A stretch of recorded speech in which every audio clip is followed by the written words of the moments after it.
Sport Show. Well, Baz, you're probably wondering what this belt's all about sitting here on the counter. Well, I just said to our guest, said to our special Foolishly, I said to our guest that this is now my belt.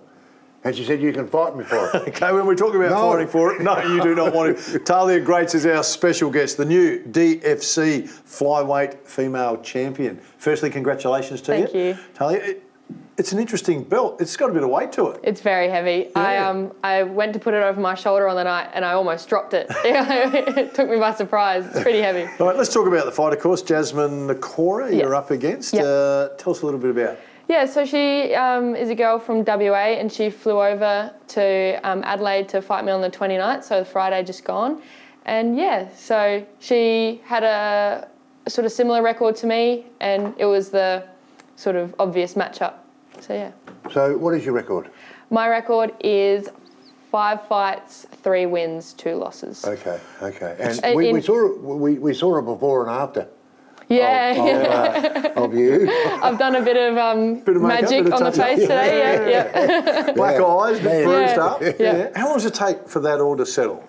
It should take like about a week. A week or so.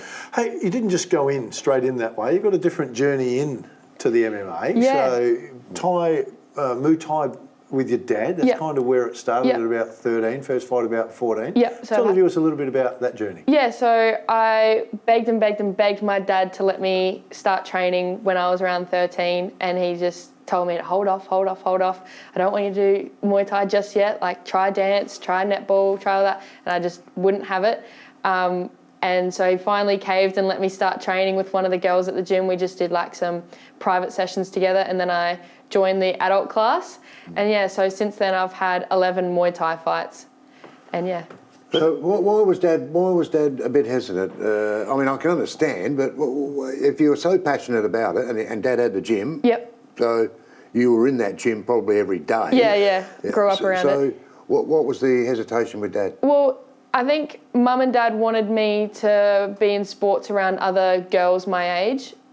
When moving to Muay Thai, you don't have that sort of, they're all older. There was a lot of girls at the gym, but they're all, 10 years older than me, so it's not like my friend group, I guess. Sure.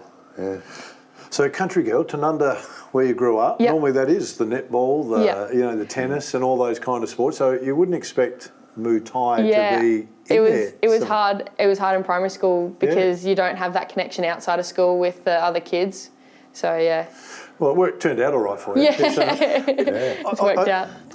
I looked this stat up the other day because I was interested in how many people follow this sport. There's a story about a similar girl to yourself, Stamp Fairtex, I think is her name. Sorry, I'm not right across it. Correct. But this is an interesting one on how quick your sport's growing. So you're talking about not many people in it, not that. She started off with 1,000 followers.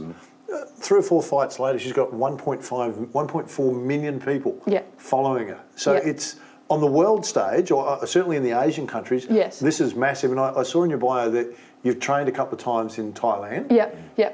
So different over there because it's the major sport. How did you enjoy that? I loved it over there. It's like what footy is here is Muay Thai over there. It's their national sport. And you see, when you walk down the street, you see it advertised on billboards. There's trucks that go past with music, everyone talking about the weekend fights coming up. So yeah, it's massive over there. How did that come about? How did the training in Thailand come about? So that was actually for a family holiday. So my family has sacrificed a lot for this sport and to let me train and have these experiences. So yeah, we went over there for a family holiday and me and Dad trained in a Thai camp while my mum and my sister relaxed at a resort. Whereabouts in Thailand? We went to Koh Samui, so it's just an island off the mainland. Yeah. What does your sister do? Your sister doesn't fight? She does karate, so she's actually a black belt in karate. You don't want to break into that house, do you? No, not at all.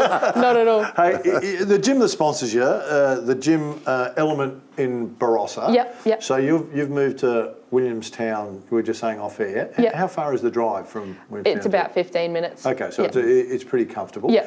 Let's not talk about, we'll come to the fight, but you're a couple of months outside. What's a training week look like for you? Okay, so it's depending on if I'm in fight camp or not, but fight camp is 6 days a week and a minimum of 2 sessions a day, and most of the times it's 2 or 3. So that includes a strength and conditioning session, which could be running or the gym, stuff like that. But then I do a mixture of striking, jiu-jitsu and MMA classes. What's coming up? What's coming up? Nothing. Recovery. Yeah, recovery. Nothing yet. Nothing yet. Makeup. Yeah, some time off. I've just done 2 title fights back to back, so a little bit of time off while I finish my 3rd year of uni, and then hopefully in the break we'll look for another. What are you studying at uni? What are you I'm studying mechanical engineering. Wow. Okay. So you're smart and you fight. Okay. All right. That makes some sense. I'm interested in, you call it the build up to the fight. Yeah. So you've got your months and months of training, yep. and then you lock in for your 2 or 3 a day. Yep. At what stage do you taper for this title fight? So you can't keep going and you go, okay, we're going to play now. What's the taping period? So the actual fight camp is anywhere from 10 to 8 weeks, and then we have about the last week before the fight is our taper, and the week before that is sort of like, the last hard one. Mm. You know, when you talk to the footy coaches or basketball coaches, they're always worried about the week into the big grand final, if you like, and for you the fight of just don't want them to get injured, but you've still got to go through the drills where you may get injured. Clearly in your sport the risk is pretty high. What's that week like? We tell everyone, if you hurt me, you're in big trouble. You're going to be asked to leave, or you're going to have to answer to my dad pretty much, because we've all just sacrificed, like the coaches and everyone around us has sacrificed 10 weeks as well, even though they're not getting in the cage. And so you're going to have to answer to them if you hurt me. So you rely a lot on your training partner, Definitely. don't you? Because I don't know, for me, I imagine if you're getting stuck in a mirror, at some stage I can't imagine that my motion isn't to give you one back. Yeah, you know. definitely. So does it ever happen, have you ever gone, I've probably gone a bit too far on this one, they've whacked me back? Possibly. Yeah. I think that's it's very common, But you just have the respect and you laugh it off sort of with your training partners. But sometimes we can get into a bit of like a tit for tat, try and get the upper hand on each other. You have Muay Thai, you have Jiu-Jitsu, and now you have MMA. MMA, yeah. Do they kind of meld in pretty well? Yeah. So MMA is mixed martial arts, and it's basically, when it boils down, is Muay Thai and Jiu-Jitsu combined together. Okay. So it's a good pattern. Yeah, definitely. This belt here, did you obviously study your opponent? There's some film, footage, all that sort of thing? Yeah, Google, look it up on YouTube, all that sort of stuff. Ask other gyms that might know her. And what was what rounds? What did you have to fight?